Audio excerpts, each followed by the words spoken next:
नमस्कार दोस्तों, मैं सोनू लोहिया यूपी पुलिस जी के मॉक टेस्ट में आपका हार्दिक स्वागत करता हूं। आप जुड़ेंगे मेरे साथ और देखेंगे जो आज का मॉक टेस्ट है, तो आप उसे मेरे साथ जुड़ करके हल करने का प्रयास करेंगे। तो देखते हैं जो आज का मॉक टेस्ट है उसमें जो भी आपके जीएस से संबंधित महत्वपूर्ण क्वेश्चन है, तो आप उन्हें मेरे साथ मिल करके हल करने का प्रयास करेंगे। तो इसमें प्रथम क्वेश्चन आपके सामने है। प्रथम क्वेश्चन क्या है? प्रथम क्वेश्चन आप देखें। प्रथम क्वेश्चन है, मध्य प्रदेश राज्य का उच्च न्यायालय स्थित है। मध्य प्रदेश का जो आपका उच्च न्यायालय है, आपको बताना है जो उसकी मेन शाखा है वो कहाँ पर स्थित है। भोपाल, जबलपुर, ग्वालियर, इंदौर, इनमें से आपको एक बताएंगे कमेंट करके कि मध्य प्रदेश राज्य का जो आपका उच्च न्यायालय वो कहाँ पर स्थित है। बताएं, सभी कमेंट करके बताएंगे जी। इसका सही आंसर क्या होगा? इसका सही आंसर क्या होगा? इसका सही आंसर होगा आपका जबलपुर। क्या होगा इसका सही आंसर? सही आंसर क्या होगा इसका? जबलपुर। सही आंसर क्या है? जबलपुर। तो मध्य प्रदेश राज्य का उच्च न्यायालय ये कहाँ पर स्थित है? जबलपुर में। और दो अन्य जो खंडपीठ हैं, आप ये भी याद रखेंगे खंडपीठ। तो खंडपीठ दो आपके स्थानों पर है। दो स्थान कौन कौन से जहाँ पे खंडपीठ है? एक आपका ग्वालियर है, एक कौन सा आपका? इंदौर। तो इनको भी आप याद रखें, यहाँ पे खंडपीठ है। जैसे आपका यूपी का पढ़ते हैं, यूपी का जो आपका हाई कोर्ट है वो कहाँ पर है? इलाहाबाद में, लेकिन खंडपीठ कहाँ पर है उसकी? एक लखनऊ में स्थित है। तो ऐसे ही आपका जिसका जो मेन आपका हाई कोर्ट है ये जबलपुर में है, और खंडपीठ कहाँ पर है? ग्वालियर और आपका इंदौर में स्थित है। आगे बढ़ेंगे, नेक्स्ट क्वेश्चन देखते हैं। नेक्स्ट, अधिकतम विधानसभा सीटों वाले राज्यों को अवरोही क्रम में लगाएं। आपको बताना है जो आपके सबसे अधिक सीटों वाला राज्य है, फिर उसके बाद में उससे कम सीट, उसके बाद में उससे कम सीट, उसके बाद में उससे कम। अब आपको इनमें से एक बताना है कि कौन सा ऑप्शन सही है। ये चार ऑप्शन आपके सामने: उत्तर प्रदेश, महाराष्ट्र, बिहार, पश्चिम बंगाल। नेक्स्ट है उत्तर प्रदेश, पश्चिम बंगाल, बिहार, महाराष्ट्र। उत्तर प्रदेश, बिहार, पश्चिम बंगाल, महाराष्ट्र। उत्तर प्रदेश, पश्चिम बंगाल, महाराष्ट्र और बिहार। ये चार ऑप्शन आपके सामने। अब इनमें से आपको बताना है कौन सा सही है, आंसर कौन सा सही होगा। तो आप पढ़ते हैं जो विधानसभा है, विधानसभा में सर्वाधिक विधानसभा सीट वाले जो आपके राज्य हैं, तो ये चार राज्य हैं। चार राज्य कौन कौन से आप पढ़ते हैं? यूपी में कितनी विधानसभा सीट है? यूपी में है 403 प्लस 1 आप पढ़ते हैं। पश्चिम बंगाल में कितनी है? पश्चिम बंगाल में है आपकी 294। उसके बाद महाराष्ट्र में कितनी है? महाराष्ट्र में आप याद रखेंगे 288। और उसके बाद याद रखेंगे बिहार, बिहार में कितनी है? 243। बिहार में कितनी है? 243। क्लियर हो गया। यूपी में कितनी है? यूपी में 403, पश्चिम बंगाल में 294, महाराष्ट्र में 288, बिहार में कितनी है? 243। अब इनमें आप देख लेंगे ये वाला क्रम किसमें बनना है?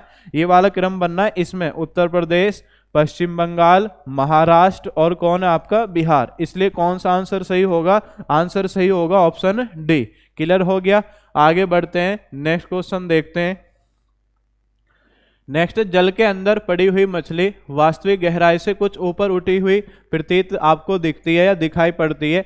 यह किसका उदाहरण है? ये चार ऑप्शन आपके सामने: परावर्तन, अपवर्तन, व्यतिकरण या प्रकीर्णन। इनमें से आपको बताना किसका ये उदाहरण आपका माना जाता है।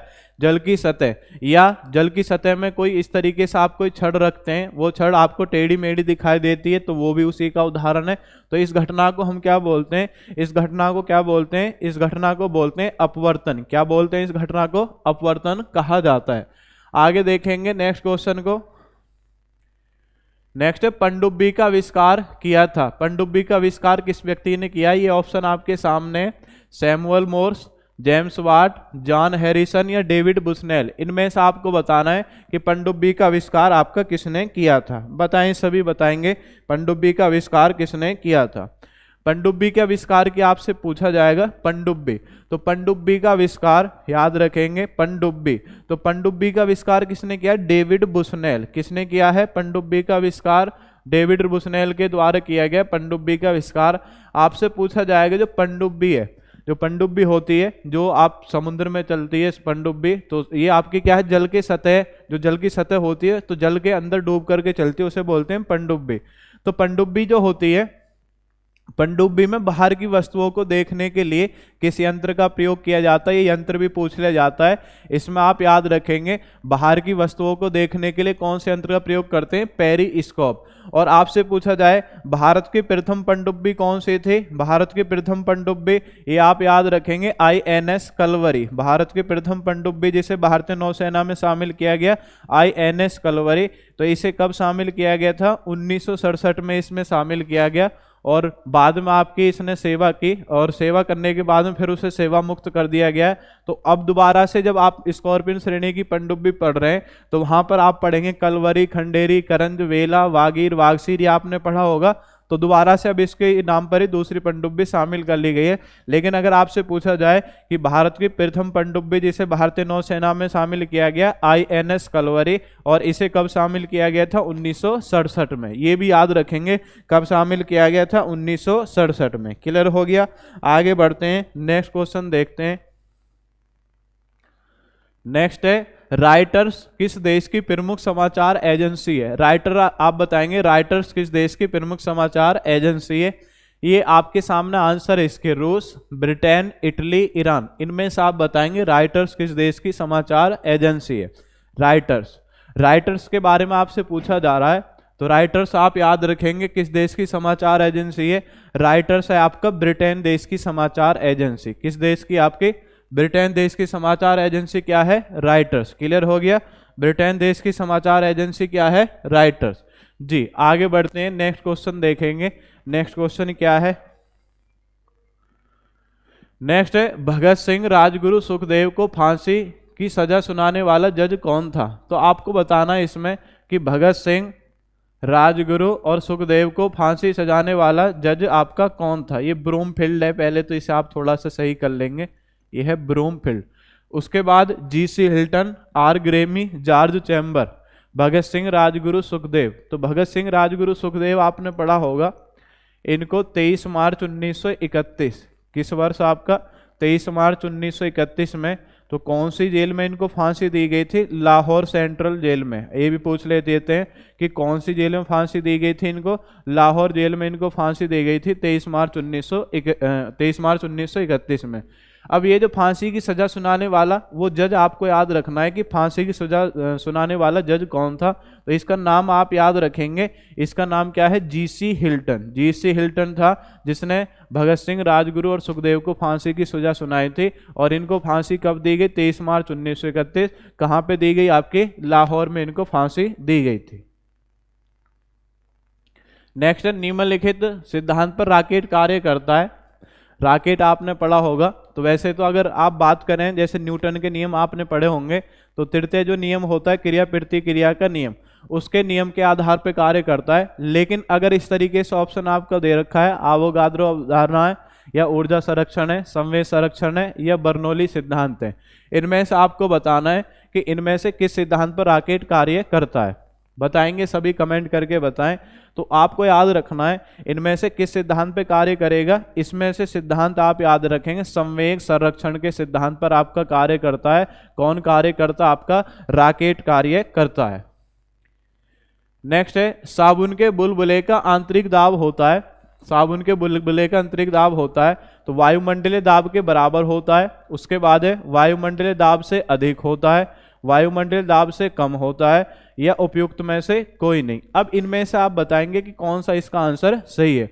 साबुन का बुलबुला, तो जो साबुन का बुलबुला है उसका जो आपका दाब होगा, उसका जो दाब है वो दाब कैसा होगा, तो उसका जब आप पढ़ेंगे, जब वायुमंडल के दाब से अधिक दाब होगा जब तो वो आपका बुलबुला बना रहेगा, अगर कम हो जाएगा तो वो आपका बुझ जाएगा। तो याद रखेंगे ये वायुमंडल दाब से कैसा होगा, वायुमंडल दाब से आपका अधिक होगा। किसका दाब होगा आपका अधिक, साबुन के बुलबुले का दाब वायुमंडल दाब से अधिक हो गया। नेक्स्ट है प्रकृति में सर्वाधिक प्रचुरता से पाए जाने वाला कार्बनिक यौगिक कौन है। तो ऐसा कौन सा कार्बनिक यौगिक है जो प्रकृति में सबसे ज्यादा मात्रा में आपका मिलता है। Glucose, sucrose, fructose, cellulose. इनमें से आप बताएंगे इनमें से एक ऐसा कौन सा है जो प्रकृति में आपका सबसे ज्यादा मिलता है, वातावरण में सबसे ज्यादा मिलता है। तो जितने भी आपके पेड़ पौधे होते हैं, जो लकड़ी है, लकड़ी में प्रमुख रूप से ये क्या होता है आपका सेलुलोज। क्या होता है लकड़ी में प्रमुख रूप से क्या होता है सेलुलोज। क्या होता है आपका सेलुलोज होता है लकड़ी में। तो लकड़ी सबसे ज्यादा होती है आपकी पर्यावरण में, सबसे ज्यादा लकड़ी की मात्रा है, तो पेड़ पौधों की मात्रा है, इसलिए क्या हो जाएगा, इसलिए कौन हो जाएगा सेलुलोज। कौन हो जाएगा, इसलिए सेलुलोज हो जाएगा इसका सही आंसर। प्रकृति में सर्वाधिक प्रचुरता से पाए जाने वाला कार्बन के यौगिक कौन है, सेलुलोज। क्लियर हो गया। आगे बढ़ते हैं, नेक्स्ट क्वेश्चन देखते हैं जी। मरीचिका बनना उदाहरण है। मरीचिका, मरीचिका, मरीचिका क्या होता है, मरीचिका रेत से एक आपका शब्द लिया गया मरीचिका। मरीचिका आपने पढ़ा होगा, जैसे रेगिस्तान वाला इलाका है, ये रेगिस्तान वाला इलाका है, तो इसमें क्या है मरीचिका आपकी कैसे बनती है, रेगिस्तान वाला इलाका है। अब इसमें आप देखते हैं जैसे रेगिस्तान है, यहाँ पे रेगिस्तान है, जब इसमें यहाँ पे सूर्य की किरणें पड़ेंगी तो ये आपकी चमकदार हो जाती हैं। चमकदार होने के बाद में अब जैसे यहाँ पे कोई आपका जीव है, जैसे आपने पढ़ा होगा जैसे हिरन है, हिरन आपका भागता रहता है, भागता रहता है, तो ये किसका उदाहरण है, तो इसे मृग मरीचिका भी इसे बोल देते हैं। क्या बोल देते हैं, मृग मरीचिका भी इसको कहा जाता है। तो हिरन को ऐसा लगता है जैसे यहाँ पे आपका जल हो, फिर आगे के लिए भागता है, फिर यहाँ पे ऐसा लगता है जैसे जल हो, लेकिन होता नहीं, क्योंकि सूर्य की किरणें पड़ती हैं और वो तेजी से उसी दिशा में आपको विस्थापित कर देती है। तो ये क्या होता है, ये होता है कुल आंतरिक परावर्तन, या मृग मरीचिका भी इसको बोलते हैं। तो मरीचिका जो आपका उदाहरण है, मरीचिका का जो बनना है, ये क्या है कुल आंतरिक परावर्तन या पूर्ण आंतरिक परावर्तन इसे कहा जाता है। पूर्ण आंतरिक परावर्तन मृग मरीचिका का बनना। नेक्स्ट, निम्नलिखित युक्तियों में से किसके द्वारा भूकंप की तीव्रता का मापन किया जाता है। भूकंप, भूकंप आपने पढ़ा होगा भूकंप। तो भूकंप जैसे आपका ग्लोब है, जैसे ग्लोब आप देखते हैं, पृथ्वी ग्लोब है, यहाँ से आप देख लेंगे, जैसे एग्जाम्पल फॉर ये ग्लोब है। अब किसी स्थान पर आपका भूकंप आया, किसी स्थान पर क्या हुआ आपका भूकंप आया किसी स्थान पर, एग्जाम्पल फॉर यहाँ पे भूकंप आया, ये आपका भूकंप आया। अब भूकंप के बाद में ये आपकी जब पृथ्वी के ऊपरी धरातल पर ये किरणें जाएंगी, यहाँ पे ये आपकी तरंगे जाएंगे, किरणें नहीं सॉरी तरंगे, तरंगे जाने के बाद में ये वाला जो आपका क्षेत्र है, ऊपर वाला क्षेत्र जो धरातल के ऊपर है, तो जो नीचे वाला क्षेत्र है, नीचे वाला क्षेत्र क्या कहलाता है आपका केंद्र, और जो ऊपर वाला क्षेत्र है, ऊपर वाला क्षेत्र क्या कहलाता है अधिकेंद्र। तो ये पूछ लेते हैं भूकंप के समय पृथ्वी के धरातल के नीचे कौन सा आपका बनता है केंद्र, और धरातल के ऊपर क्या बनता है, धरातल के ऊपर क्या बनता है आपका अधिकेंद्र। क्या बनेगा अधिकेंद्र। अब आपको याद रखना है, यहाँ से क्वेश्चन पूछा है कि निम्नलिखित युक्तियों में से किसके द्वारा भूकंप की तीव्रता का मापन किया जाता है। तो आपको याद रखना है जो भूकंप की तीव्रता है, भूकंप की तीव्रता मापने के लिए किसका प्रयोग करते हैं, तो याद रखेंगे सिस्मोग्राफ। किसके द्वारा, सिस्मोग्राफ के माध्यम से भूकंप की तीव्रता मापी जाती है। वैसे तो आपने पढ़ा होगा जो भूकंप है, भूकंप का अध्ययन कौन सी शाखा में करते हैं, तो भूकंप का जो अध्ययन है वो कौन सी शाखा में करते हैं, सिस्मोलॉजी। कौन सी शाखा है, सिस्मोलॉजी शाखा के अंतर्गत। और आपने पढ़ा होगा जो भूकंप है, भूकंप को मापने के लिए, वैसे तीव्रता के लिए अगर आपसे पूछा जा रहा है, तीव्रता यहाँ पे जो शब्द है, अगर तीव्रता अगर विशेष पूछा जा रहा है तो तीव्रता के लिए आप रिक्टर स्केल का प्रयोग करते हैं। कौन से स्केल का प्रयोग करते हैं, रिक्टर स्केल का प्रयोग किया जाता है तीव्रता को मापने के लिए। लेकिन अगर आपसे पूछा है कि भूकंप को मापने के लिए, भूकंप को मापने के लिए सिस्मोग्राफ यंत्र का प्रयोग किया जाए, तीव्रता पूछे तो रिक्टर स्केल है, और भूकंप को पूछे तो सिस्मोग्राफ है। भूकंप के समय केंद्र कहाँ बनेगा, धरातल के नीचे, और आपसे पूछा अधिकेंद्र कहाँ बनेगा, धरातल के ऊपर। क्लियर हो गया जी। आगे बढ़ते हैं, नेक्स्ट क्वेश्चन देखते हैं, नेक्स्ट क्वेश्चन देखते हैं। नेक्स्ट क्वेश्चन आपका क्या है, नेक्स्ट है निम्नलिखित में से किसका नाभिकीय ईंधन के रूप में प्रयोग नहीं किया जाता। ऐसा कौन सा आपका तत्व है, ऐसा कौन सा ईंधन है जिसका प्रयोग नाभिकीय ईंधन के रूप में प्रयोग नहीं कर सकते। Uranium, calcium, thorium, plutonium. अब आपको इनमें से बताना है नाभिकीय ईंधन के रूप में किसका प्रयोग नहीं किया जाता। बताएंगे सभी, कमेंट करके बताएं। तो ऐसा कौन सा है, ऐसा होता आपका कैल्शियम। तो आप पढ़ते हैं यूरेनियम, थोरियम और क्या है प्लूटोनियम। तो ये आपके समस्थानिक तत्व होते हैं। इनका जो प्रयोग है वो हम किसके रूप में करते हैं, नाभिकीय ईंधन के रूप में इनका प्रयोग किया जाता है। राष्ट्रपति भवन का डिजाइन किया गया था, जो राष्ट्रपति भवन है, तो आपने पढ़ा होगा राष्ट्रपति भवन, भारत का राष्ट्रपति भवन। तो राष्ट्रपति भवन का डिजाइन यहाँ पे पूछा है। तो भारत का राष्ट्रपति भवन आप पढ़ते हैं 320 एकड़ क्षेत्र में आपका फैला हुआ है, और 320 एकड़ क्षेत्र में आपसे ये भी पूछा जाता है ये कौन सी पहाड़ी पर है, ये रायसीना हिल्स। कौन सी पहाड़ी पर? रायसीना हिल, जो अरावली पर्वत है उसी का पार्ट है रायसीना हिल्स। और आपसे ये भी पूछ लिया जाता है कभी कभी कि राष्ट्रपति भवन में कुल कितने कमरे हैं, तो याद रखेंगे कितने कमरे हैं, 340 कमरे राष्ट्रपति भवन में। अब इसमें पूछा है राष्ट्रपति भवन का जो डिजाइन है, तो राष्ट्रपति भवन का जो डिजाइन है ये किस व्यक्ति ने दिया था, इसका नाम याद रखेंगे। इस व्यक्ति का नाम क्या है? Edwin Lutyens. तो एडविन लुटियंस के द्वारा राष्ट्रपति भवन डिजाइन किया गया। राष्ट्रपति भवन को प्रारंभ में किस नाम से जाना जाता था, तो इसे याद रखेंगे वायसराय पैलेस। किस नाम से जाना जाता था? वायसराय भवन या वायसराय पैलेस के नाम से इसे जाना जाता था। लेकिन उसके बाद में जब भारत देश आज़ाद हो गया, इसका नया नाम क्या हो गया? राष्ट्रपति भवन। आगे बढ़ते हैं, नेक्स्ट क्वेश्चन देखते हैं।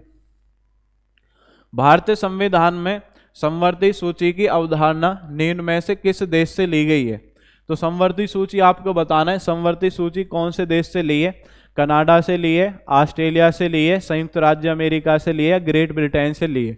तो आपने पढ़े होंगे जब भारतीय संविधान आप पढ़ते हैं तो स्रोत आप पढ़ते हैं कि कौन सा स्रोत कौन से देश से हमने भारतीय संविधान में आपका जोड़ा है। कनाडा की आप बात करें, कनाडा में आप पढ़ते हैं, एक तो आपने पढ़ा होगा संघात्मक विशेषता। क्या है? संघात्मक विशेषता। एक तो आप पढ़ते हैं संघात्मक विशेषता, एक आपने पढ़ा होगा अवशिष्ट शक्ति। संघात्मक विशेषता, अवशिष्ट शक्ति। और एक आपने पढ़ा होगा राज्यपाल का पद, राज्यपाल का पद।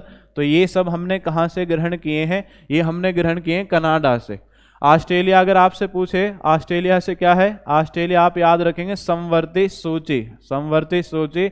और एक आप याद रखेंगे समवर्ती सूची, और एक ये भी याद रखेंगे संयुक्त अधिवेशन। क्या है? जॉइंट सेशन या संयुक्त अधिवेशन। ये भी हमने कहाँ से लिया है? ये भी हमने ऑस्ट्रेलिया से लिया है, संयुक्त अधिवेशन। आप पढ़ा होगा आर्टिकल 108 में संयुक्त अधिवेशन आयोजित किया जाता है। संयुक्त राज्य अमेरिका से बहुत सारा आपका, जैसे आप पढ़ते हैं जो आपका उपराष्ट्रपति है, उपराष्ट्रपति का पद हमने कहाँ से लिया है? उपराष्ट्रपति का पद ये हमने अमेरिका से लिया है। आपसे पूछा जाएगा स्वतंत्र न्यायपालिका कहाँ से ली है? स्वतंत्र न्यायपालिका ये हमने कहाँ से लिए? ये हमने यूएसए से लिए। आपसे पूछा जाएगा मूल अधिकार हमने कहाँ से लिए? तो मूल अधिकार भी आप याद रखेंगे कहाँ से लिए? हमने यूएसए से लिए। क्लियर हो गया। आपसे पूछा जाएगा संसदात्मक शासन प्रणाली, जो संसदात्मक शासन प्रणाली है, संसदात्मक शासन प्रणाली ये हमने कहाँ से लिए? ये हमने ब्रिटेन से लिए। और आपसे पूछा जाएगा एकल नागरिकता, एकल नागरिकता है हमने कहाँ से लिए? ये ब्रिटेन से लिए। तो ये आपके प्रमुख स्रोत हैं जो आपके जहाँ पे ऑप्शन ये दे रखे हैं, यहाँ से आपके ग्रहण किए गए। समवर्ती सूची, तो समवर्ती सूची आप पढ़ते हैं, समवर्ती सूची तो ये ऐसी सूची होती है जिसपे राज्य सरकार और केंद्र सरकार दोनों को आपका कानून बनाने का अधिकार होता है। लेकिन जब विवाद की स्थिति हो तो केंद्र सरकार का जो कानून है वो मान्य होगा। समवर्ती सूची में वर्तमान में कुल विषयों की संख्या कितनी है? तो समवर्ती सूची में कुल विषयों की संख्या कितनी है? 52। बहुत बार पूछा गया है, ये बहुत आता है कि शिक्षा किस सूची का विषय? शिक्षा याद रखेंगे समवर्ती सूची का विषय। आपसे पूछा जाएगा वन किस सूची का विषय? समवर्ती सूची का विषय कौन सा आपका? वन और शिक्षा। ये आप पढ़ते हैं। बाट, माप, तोल ये आपने पढ़े होंगे। ये सब किसके विषय हैं आपके? समवर्ती सूची। कम से कम इन दो को जरूर आप याद रखें, शिक्षा और वन। ये दोनों कौन सी सूची के विषय हैं? समवर्ती सूची के विषय हैं, शिक्षा और वन। नेक्स्ट है, निम्नांकित में से कौन सा राज्य सरकार को कानूनी सलाहकार देता है? तो आपका ऐसा कौन सा पद है जो आप बोर्ड पर देख रहे हैं कि जो राज्य सरकार को कानूनी सलाह देता है? महान्यायवादी, महाधिवक्ता, सॉलिसिटर जनरल, नियंत्रक एवं महालेखा परीक्षक। इनमें से आपको बताना है कि ऐसा कौन सा पद है जो राज्य सरकार को कानूनी सलाह देता है या राज्य सरकार का सरकारी वकील होता है। आपको बताना है ऐसा कौन सा आपका पद होता है। पढ़ेंगे आप। महान्यायवादी आपने पढ़ा होगा, महान्यायवादी, महान्यायवादी आप पढ़ते हैं या अटॉर्नी जनरल बोलते हैं। तो महान्यायवादी का जो पद है ये कौन से आर्टिकल में? ये आपका 76 में। महाधिवक्ता का पद कौन से? 165 में। सॉलिसिटर जो जनरल होते हैं ये महान्यायवादी की सहायता के लिए होते हैं केंद्र में। और नियंत्रक एवं महालेखा परीक्षक आपने पढ़ा होगा आर्टिकल 148 से और 151 तक किसका विवरण मिलता है, नियंत्रक एवं महालेखा परीक्षक, या इंग्लिश में क्या बोल देते हैं इसको, बोल दें कैग बोल देंगे इसको, कंट्रोलर एंड ऑडिटर जनरल। अब इसमें देखेंगे जो महाधिवक्ता है, महाधिवक्ता का पद आर्टिकल 165 में आता है।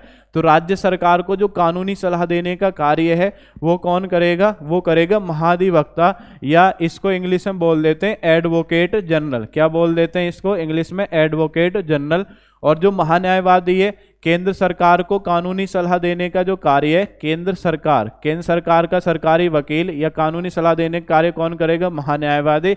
और इसको क्या बोल देते हैं, अटॉर्नी जनरल। क्या बोलेंगे, अटॉर्नी जनरल। क्लियर हो गया। तो दोनों के याद रखें, राज्य सरकार को पूछे तो महाधिवक्ता है और केंद्र सरकार को पूछे तो कौन करता है, महान्यायवादी करता है। नेक्स्ट, निम्न में से कौन एक मतदाता आयु घटाने से संबंधित संविधान संशोधन है। बहुत बार आपने पढ़ा होगा। तो ऐसा कौन सा संशोधन है जिसमें आपकी जो वोट डालने की आयु वो घटा दी थी। तो इनमें से आप बताएंगे कौन सा ऐसा संशोधन है। तो आपने पढ़ा होगा ऐसा संशोधन कौन सा है। तो ऐसा संशोधन है 61वां संविधान संशोधन। 61वां संविधान संशोधन ये किस वर्ष किया गया, ये 1989 में किया गया। और इसमें वोट डालने की जो आयु है ये 21 वर्ष से घटाकर क्या है, आपने पढ़ा होगा 21 वर्ष से घटाकर कितने वर्ष कर दी गई, 21 वर्ष से घटाकर 18 वर्ष कर दी गई थी। कितने वर्ष कर दी गई थी, 21 वर्ष से घटाकर 18 वर्ष आपकी कर दी गई थी वोट डालने की आयु। इसे याद रखेंगे। क्लियर हो गया। आगे बढ़ते हैं, नेक्स्ट क्वेश्चन देखते हैं। यदि भारत में राष्ट्रपति व उपराष्ट्रपति का पद एक ही समय बिंदु पर आपका खाली हो जाता है तो राष्ट्रपति का पद अस्थायी तौर पर निम्नांकित अधिकारी धारण करेगा। भारत का प्रधानमंत्री धारण करेगा, सर्वोच्च न्यायालय का मुख्य न्यायाधीश, सशस्त्र बलों का सर्वोच्च अधिकारी, या उपयुक्त में से कोई नहीं। अब आपको बताना है, जैसे राष्ट्रपति अपने पद से आपका किसी तरीके से या तो त्यागपत्र दे दे या उसकी मृत्यु हो गई है वो खाली हो जाता है। उसके बाद उपराष्ट्रपति ने ग्रहण कर लिया है तो उसकी भी आपका किसी कारणवश मृत्यु हो जाती है, त्यागपत्र दे देता है। और उसके बाद कौन आपका राष्ट्रपति का पद ग्रहण करेगा। ये 4 ऑप्शन आपके सामने। तो कौन ग्रहण करेगा बताएं, सभी कमेंट करके बताएंगे। तो ऐसा कौन सा आपका पद है जो उस पद को आपका ग्रहण करेगा, इनमें से बताएंगे ऐसा कौन सा पद है। बताएंगे सभी, कमेंट करके बताएंगे जी, बताएं सभी ऐसा कौन है। तो ऐसा कौन होता है, सर्वोच्च न्यायालय का मुख्य न्यायाधीश। कौन होता है, सर्वोच्च न्यायालय का मुख्य न्यायाधीश। और इस बात का जो उल्लेख है ये कौन से आर्टिकल मिलता है, ये मिलता है आपका आर्टिकल 65 में। कौन सा आर्टिकल मिलता है, आर्टिकल 65 में इस बात का उल्लेख मिलता है कि राष्ट्रपति का पद खाली हो जाएगा, उपराष्ट्रपति ग्रहण करेगा। और उपराष्ट्रपति भी किसी कारणवश त्यागपत्र दे देता है तो सर्वोच्च न्यायालय का जो वर्तमान में मुख्य न्यायाधीश है उस समय होगा तो वो आपका ग्रहण करेगा, आर्टिकल 65। तो ऐसा अब तक कितनी बार हुआ है आपने पढ़ा होगा। तो ऐसा अब तक 3 बार हो चुका है। जो कार्यवाहक राष्ट्रपति का पद है 3 व्यक्तियों ने संभाला है। 3 व्यक्तियों ने कब कब संभाला आप पढ़ते हैं जी। तो 1969 में आप पढ़ेंगे, 1969 में जब जाकिर हुसैन की मृत्यु हुई। किसकी मृत्यु हुई, जाकिर हुसैन की मृत्यु हुई। तो इनकी मृत्यु के दौरान जो इस समय आपके उपराष्ट्रपति थे वीवी गिरी, तो वीवी गिरी ने क्या है इनके स्थान पर आपका कार्यवाहक राष्ट्रपति का पद संभाला। तो आपसे पूछा जाएगा भारत के प्रथम कार्यवाहक राष्ट्रपति कौन है, वीवी गिरी। लेकिन वीवी गिरी ने क्या किया, वीवी गिरी ने चुनाव लड़ने के कारण इस राष्ट्रपति पद से इस्तीफा दे दिया, कार्यवाहक राष्ट्रपति पद से इस्तीफा दे दिया। फिर इस समय जो आपके मुख्य न्यायाधीश थे इनका नाम था मोहम्मद हिदायतुल्लाह। क्या नाम था, मोहम्मद हिदायतुल्लाह। तो मोहम्मद हिदायतुल्लाह को इनके स्थान पर आपका कार्यवाहक राष्ट्रपति बना दिया गया। तो उपराष्ट्रपति वीवी गिरी थे, इन्होंने चुनाव लड़ने के कारण इस्तीफा सौंप दिया और उसके बाद में उनके स्थान पर किसको बनाया गया, मोहम्मद हिदायतुल्लाह। तो ऐसे भी क्वेश्चन आता है कि सर्वोच्च न्यायालय के पहले ऐसे कौन से न्यायाधीश हैं तो जिन्होंने आपका राष्ट्रपति का पद सुशोभित किया है, मोहम्मद हिदायतुल्लाह। कब किया था, 1969 में। ऐसी दूसरी स्थिति कब बनी थी, दूसरी स्थिति बनी थी 1977 में, इसी के 6 वर्ष बाद। 1977 में जो आपके राष्ट्रपति थे इनका नाम था फखरुद्दीन अली अहमद। क्या नाम था? फखरुद्दीन अली अहमद, ये इनका नाम था फखरुद्दीन अली अहमद। तो इनका भी क्या है, देहांत हो गया। अब देहांत होने के बाद में इस समय जो उपराष्ट्रपति थे इनका नाम था बीडी जत्ती। इनका नाम क्या था? बीडी जत्ती। तो बीडी जत्ती ने क्या है, कार्यवाहक राष्ट्रपति का जो पद है वो संभाला था। 2 बार ऐसी आपकी स्थिति हो चुकी है, लेकिन व्यक्ति कितने बने आपके? 3। तो आप याद रखें प्रथम कार्यवाहक जो राष्ट्रपति वीवी गिरी हैं, उनके बाद में कौन है? मोहम्मद हिदायतुल्लाह, और तीसरे कौन है आपके? बीडी जत्ती। तो 3 व्यक्ति ऐसे हैं जिन्होंने कार्यवाहक राष्ट्रपति का पद आपका संभाला है। क्लियर हो गया। और ये बात कौन से आर्टिकल में कही गई है? आर्टिकल 65। तो इसमें कौन संभालेगा? सर्वोच्च न्यायालय का मुख्य न्यायाधीश। कौन संभालेगा? सर्वोच्च न्यायालय का मुख्य न्यायाधीश। क्लियर हुआ। आगे बढ़ते हैं, नेक्स्ट क्वेश्चन देखते हैं। राज्यपाल को पद एवं गोपनीयता की शपथ कौन दिलाता है? आपके सामने ऑप्शन है राष्ट्रपति, उपराष्ट्रपति, राज्य के उच्च न्यायालय के मुख्य न्यायाधीश, विधानसभा अध्यक्ष। इनमें से आपको एक बताना है जो सही है। राज्यपाल को पद एवं गोपनीयता की शपथ कौन दिलाता है? तो राज्यपाल आप पढ़ते हैं, राज्यपाल के लिए आपकी कोई विशेष शर्त नहीं होती। 2 शर्तें कि भारत का नागरिक हो, पागल और दिवालिया ना हो। और राज्यपाल के लिए कई बार आपका क्वेश्चन पूछा है कि राज्यपाल के लिए न्यूनतम आयु क्या है? राज्यपाल पद के लिए न्यूनतम आयु क्या है? तो इसे आप याद रखेंगे। राज्यपाल पद के लिए न्यूनतम आयु क्या होती है आपकी? 35 वर्ष। ये आपका संवैधानिक पद है राज्य का। और इसमें आप याद रखेंगे जो राज्यपाल का पद है, राज्यपाल का पद, तो राज्यपाल का पद कौन से आर्टिकल में आता है? आर्टिकल 153 में किसका पद आता है? आर्टिकल 153 में राज्यपाल का पद आता है। आपसे पूछा जाए 155 में क्या है? 155 में याद रखेंगे राज्यपाल क्या है? राज्यपाल की नियुक्ति। राज्यपाल की नियुक्ति कौन करेगा? राज्यपाल की नियुक्ति कौन करता है? राज्यपाल की नियुक्ति करता है राष्ट्रपति, प्रेसिडेंट इसकी नियुक्ति करता है 155 में। क्लियर हो गया। नेक्स्ट, अब शपथ की बात आती है। 159 में राज्यपाल की शपथ है। 159 में क्या है? राज्यपाल की शपथ। तो आर्टिकल भी आप याद रखेंगे। 159 में शपथ। तो राज्यपाल को शपथ दिलाने का कार्य कौन करेगा? तो उस राज्य का जो आपका हाई कोर्ट है या उच्च न्यायालय बोलते हैं हिंदी में, तो उसका जो मुख्य न्यायाधीश होगा वो राज्यपाल को शपथ दिलाएगा। इसलिए कौन सा ऑप्शन आपका सही होगा? ऑप्शन होगा सी। क्लियर हुआ। आगे बढ़ते हैं, नेक्स्ट क्वेश्चन देखते हैं।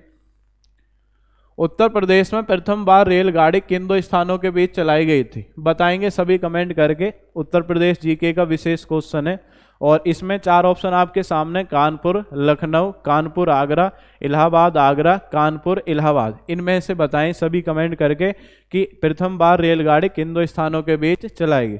भारत में तो आपने पढ़ा होगा, भारत में पहली बार रेलगाड़ी तो 1853 में आपकी चली थी। 1853 में किन 2 स्थानों के बीच चली थी? मुंबई से थाने के बीच। मुंबई से थाने के बीच चलाई गई। और कितने किलोमीटर चली थी? 34 किलोमीटर चली थी। और ये किसके शासनकाल में चली थी? इस समय जो आपका गवर्नर जनरल या वायसराय आप कह सकते हैं कौन थे? लॉर्ड डलहौजी। लॉर्ड डलहौजी के शासनकाल में आपकी चलाई गई। लेकिन यहाँ पे पूछा है कि उत्तर प्रदेश में किन 2 स्थानों के बीच चलाई? उत्तर प्रदेश में आपसे पूछा जा रहा है, तो उत्तर प्रदेश में आप याद रखेंगे कौन से 2 स्थान है? तो स्थान आपके कानपुर और इलाहाबाद। कौन सा स्थान है? कानपुर और इलाहाबाद। इन दोनों स्थानों के बीच इसमें उत्तर प्रदेश में प्रथम बार रेलगाड़ी चलाई गई। और ये किस वर्ष चलाई गई थी? 1859 में। किस वर्ष चली थी? 1859। तो इसे भी आप याद रखें, कानपुर और इलाहाबाद के बीच 1859। भारत में पूछे तो मुंबई से थाने के बीच 34 किलोमीटर लॉर्ड डलहौजी के शासनकाल में। और कब चली थी? 1853 में। आगे बढ़ते हैं और आज का आपका लास्ट क्वेश्चन है। अगर आपको मॉक टेस्ट अच्छा लग रहा हो तो आप एक बार जो लाइक का बटन है उसे जरूर प्रेस करेंगे। लास्ट क्वेश्चन देखते हैं जी आज का। लास्ट क्वेश्चन है, ऊंचाहार ताप विद्युत केंद्र कहाँ पर स्थित है? एनटीपीसी, नेशनल थर्मल पावर जो आपका है, तो उसका एक आपका केंद्र है। जैसे एनटीपीसी आप दादरी जानते होंगे, दादरी आपके पास में नज़दीक है।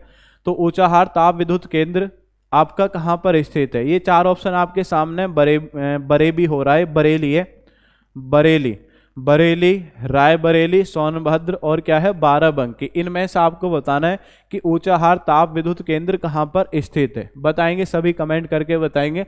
लास्ट क्वेश्चन है, आपको अगर मॉक टेस्ट अच्छा लग रहा हो तो चैनल को लाइक करेंगे, सब्सक्राइब करेंगे और हमारा सपोर्ट करेंगे।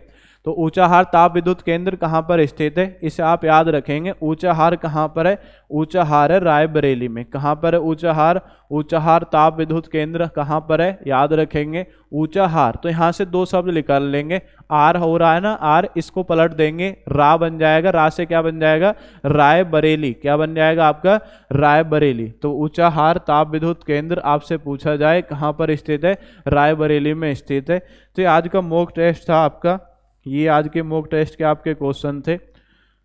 क्लियर हो गया सभी का। तो ये आज का मॉक टेस्ट था और इसी के साथ मैं आपसे विदाई लेता हूँ। धन्यवाद। जय हिंद, जय भारत।